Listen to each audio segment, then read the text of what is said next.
Hi there and welcome back to my channel. This is Sean, the Honest Book Reviewer, with another book review. In this video we're discussing W is for Wasted, written by Sue Grafton. Here's the book. I didn't really enjoy this story a lot. There are things in here I liked, and many things I didn't like. Overall, it didn't feel like a mystery at all. It felt more like a family drama. I'm wondering how this is still classed as a mystery, because the mystery part doesn't happen until maybe the last 15% of the story, and then it's not really a mystery. I'm just wondering what the whole purpose of this story was. There are just so many things in this story that don't add anything to a whole mystery series at all. And I read this series for the mysteries. That's the reason this series exists for me, because of the mysteries. So it doesn't work as a mystery. It kind of fails for me as a engaging book in this series. It just feels so out of place in this series for me. At the start of this story, our main character Kinsey tells us that two dead men changed the course of her life forever. And they do. So first off, there's Pete Wilinski, who's another PI in the same city. But he's a kind of a PI with his bad news, basically. He cuts corners, he does dodgy things, he's not a great person. And Kinsey knew him many years ago, doesn't like him. But finds out that this guy Pete ends up being shot and murdered. That's the first person that changes the course of her life. The second person is a homeless man, and she finds out this homeless man has died. She didn't know him before, but for some reason this guy's got his name and number in his pocket. So when he's found, they check his pockets and find Kinsey's number, give her a call and tell her they need somebody to identify the body. And Kinsey has no idea who it is, but she goes down there, she's curious, of course, goes down there and she talks to the guy at the morgue, and she wants to find out who this guy is. So she starts to investigate. That leads her down this whole path, a different path for her. That's not really a mystery. It's more about who this person is and what is this person to her. That's what she has to find out. She does find that out in the story. In a convoluted twist of fate, Kinsey finds out that the kind of storylines, the lives of these two men, they merge. It feels very false to me in this story. It just feels very unnatural. But it happens in this book, so we go along with it. But for me, not that well done. It's not very elegant in the story, not very organic. As mystery stories go, this is very weak. It's not really a mystery at all. It becomes a story about a will. So Kinsey finds out this dead homeless man has a will, and they find this will in a safety deposit box. And in the will, Kinsey has been named executor and also sole beneficiary. Very surprising to Kinsey. Kinsey also finds out that she's related to this homeless man. She never knew that. He's a long-lost uncle or something. So she finds out she's going to inherit money. And also she finds out that she's got long-lost cousins. Now, do we need more long-lost cousins for Kinsey? We had long-lost family on the mother's side discovered many books ago in this series, and they've been popping in and out of Kinsey's life as the series goes on. Do we need more long-lost family? It just feels like it's repeating old things over again in this series. Doesn't feel new, doesn't feel fresh. Felt annoying, actually. So what does Kinsey do? She can just send letters to these long-lost cousins and say, well, your father has died. Here's some information about the will. You can come and challenge the will if you want to, and here's information about when you can do that. She's got a choice to do that by mail, but she doesn't do that. She thinks, I'm going to go and visit them, I'm going to talk to them face to face. And of course, that causes trouble, because these people get shocking news face to face from a stranger about their father, and also about their father's will.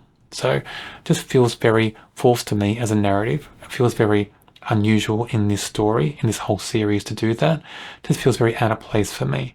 It doesn't feel like Kinsey at all, actually. It doesn't feel like something she would do, because she avoids family drama, doesn't like it. But she goes out of her way to try to insert herself with these strangers, this long-lost family she doesn't know. So it feels very unnatural for me, for the Kinsey character to do that. So I don't know what the purpose of this story was, because it doesn't feel like Kinsey's consistent in this book. I say that 85% of this story is all about the will, the family drama and the will. The last 10-15% is about the mystery as well. Some parts of that anyway. But it's not really a mystery. It's a mystery to Kinsey, not to the reader. But the journey of Kinsey discovering about that mystery wasn't that engaging, so I wasn't really hooked into this story. The last couple of chapters maybe hook you in, but it's a very long road to get there. So it's An unusual story for me in this series because of that, because it's not really about a mystery at all. And again, I read this series for the mysteries. This is marketed as more of a family drama about a long-lost will and trouble because of that, then yes, it would work as a book, but it's marketed as a mystery. It doesn't really work that well as a mystery. But there are some positives to this story. It's mostly in Kinsey's point of view, and I enjoy that. I'm very biased in this series. I enjoy Kinsey's point of view more than other characters. So other character POVs usually bore me to tears in this series. But the other character POV in this book, from Pete, the other PI in the story, the one who got murdered, his point of view chapters are okay. They're quite engaging. I think they're engaging because his character is a direct contrast to Kinsey's character. He does things not by the book. He cuts corners, he does dodgy deals, he does things that are illegal. Kinsey doesn't. She does things that are logical by the book. She toes the line. That contrast made this character Pete very engaging, and I liked his chapters because of that. I also like how Sue Grafton wrote about the homeless people in this story. She gave them dignity. She gave them complex characters. She made them more than just being homeless people. She gave them great personalities. She made them feel like people. And I like that in this story. I really liked those three characters, the main three characters who are homeless in this story. You've got Pearl, Felix, Dandy. I like those characters very much. They engaged me a lot in this story, and I just liked those characters a lot. They just felt like great characters. Sue Grafton took, I think, great care in crafting those characters. They stand out so much in this book. Pearl is one of the homeless people Kinsey meets in this story, and I like her character a lot. She feels like Kinsey in a way. She's very cynical, very strong-willed, doesn't mind arguing. It's all the things Kinsey is in this story. I like Pearl also because she feels motherly towards other homeless people on the street. She kind of protects them, looks after them. She's very complex because of that. A great character in the story, stood out for me a lot. I think Grafton had a lot of fun with this character because Pearl has a kind of a fiery personality, but different sides to her as well. So complex, a good character, stands out a lot in this story. Felix is another homeless person in this story, but he's a great character because he feels just so innocent and vulnerable. He's in his early 20s, I think, in this story, and we get history about how he became homeless, and that history is quite heartbreaking, but just gives him a great background, great character depth and development.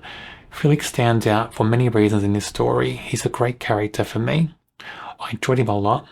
I think he stands out as one of the best characters, one of the best support or side characters Sue Grafton has written in this series for quite a long time. Pete is the PI character in this story, the one who's murdered, and who we get POV chapters from in this book. He's interesting because he's so different to Kinsey. He's dodgy, he cuts corners, he does shady deals, he does shady things in the story, and he's quite proud of them. He doesn't mind doing things that are illegal, and Kinsey is not like that. So Pete stands out for that very much in this story. He's complex as a character because he's doing it because he wants to support his wife, wants to make money and support his wife. He's aware he's doing wrong, I think, in the story. He's aware he's getting in trouble. He's aware that he's not getting many clients. He's not doing well as a PI. But he just feels like he's going along and just doing these things as well because he enjoys it. There's all different sides to him in this story. So, very complex character, stands out a lot. It'd be interesting to see this character in books of his own, to see what he get up to. So he feels like almost he could be like an anti-hero in a way. Or maybe he could just be like a villain, a PI villain. That'd be a different type of character in a book. But Pete stands out for many things in this story. Even though this book has many things I did not enjoy, I enjoyed other things, and because of that I rate this a 2.5 out of 5. I enjoy the way Sue Grafton created these homeless characters, giving them dignity and real characters, real personalities. I enjoy the point of view chapters from Pete, the other PI, even though I don't normally enjoy POV chapters from other characters in this series other than Kinsey. So there are good elements to this book, but many bad elements in my view. On my channel I review many mysteries. If you enjoy mysteries, check out my channel and subscribe. On the screen now is a link to another video for a book I'm sure you'll enjoy.